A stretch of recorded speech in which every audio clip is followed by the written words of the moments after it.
बेसहारा पशुओं की वजह से आए दिन शहर में बहुत से हादसे होते रहते हैं, जिससे लोगों को कई बार जान से भी हाथ धोना पड़ता है।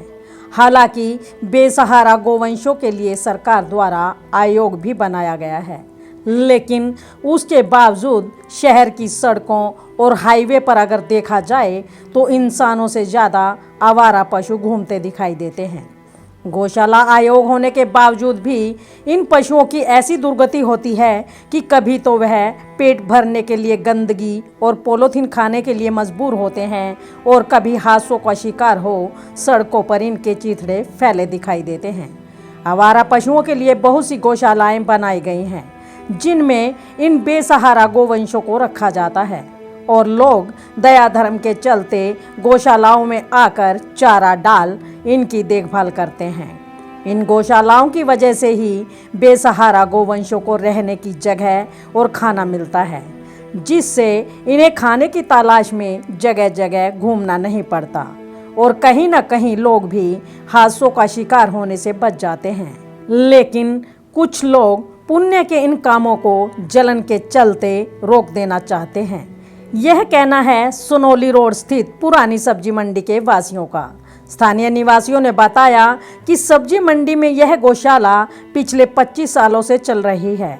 इतने लंबे समय से चल रही इस गौशाला से किसी को कोई परेशानी नहीं थी, लेकिन अब कॉलोनी के ही कुछ लोग हैं जिन्हें इस गौशाला में रह रहे गोवंशों की सेवा से काफ़ी परेशानी है और वे लोग इस गौशाला को यहाँ से हटवाने की साजिश रच रहे हैं।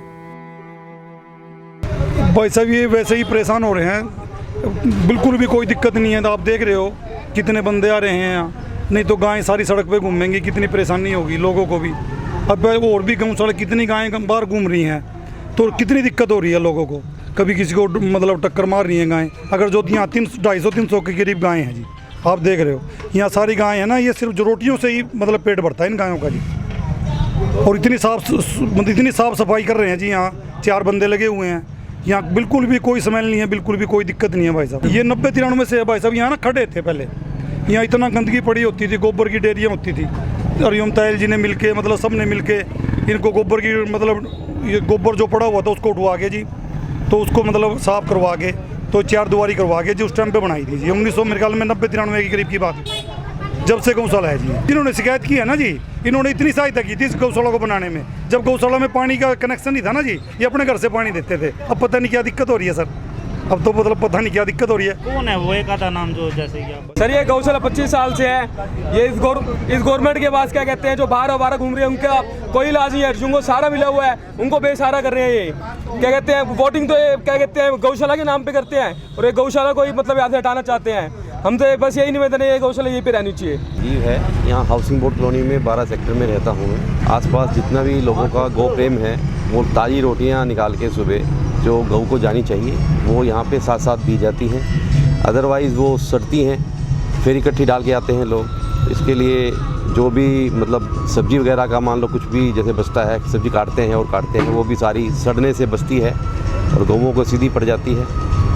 गऊ का भी इसमें वो रहता है और लोगों का एक प्रेम है जो वो भी है। वो तो गौशाला को बंद किया जाएगा तो आसपास में फिर सब लोगों का मंदिर के साथ में गौशाला बनी हुई है, सब लोगों को सुविधा है और गौ माता को भी इससे ऐसा है जी। यहाँ जितना भी आस पास लोग हैं, जिस टाइम यहाँ पर मंडी चलती थी उस टाइम यहाँ पर सुबह 4 बजे लोग जो हैं शौच के लिए आते थे यहाँ। हमने उसको सारी को साफ़ करवाया, सब लोगों को समझाया और सारी कॉलोनी जो है तंग थी उस टाइम। हमने बजाय इसके कि यहाँ पर लेटरिन बनी रहे और हमने वो उसके लिए कोशिश ये की कि भाई यहाँ पर ये गऊएं जो यहाँ बैठी हैं और ये इनको लोग डंडे मारते हैं जिस टाइम ये सब्ज़ी वगैरह मुँह मारती हैं, तो इनका भी भला हो जाएगा और उधर से जो है कॉलोनी भी सारी अच्छी तरह से आबाद हो जाएगी। तो हमने ये गौशाला बनाई थी उस टाइम। तो ये सभी की आज भी सबकी ये नियत है कि ये गौशाला चलनी चाहिए, क्योंकि लोगों को गऊओं को देने के लिए और कहीं कहाँ जाएंगे बताओ। जिसने रोटी देनी है वो तो कहीं न कहीं देगा ना। तो इन गऊओं का अच्छा यहाँ भला हो रहा था, अच्छा काम हो रहा था। अब अगर एक दो परिवार अगर उस चीज़ का विरोध करता है तो उसको समझाएंगे, उनको समझाएंगे कि भाई ऐसी बात नहीं है। और यहाँ जो है ना, जब इतनी सारी कॉलोनी जो है खुश है इसमें, तो अगर एक दो परिवार वो करेगा तो उसको तो फिर किसी न किसी तरह से देखो समझना चाहिए और समझाएंगे। ये सारे हमारा यही एक वो है, हम गए भी थे अभी, अब वो है नहीं तो आएंगे शाम को फिर मिलेंगे।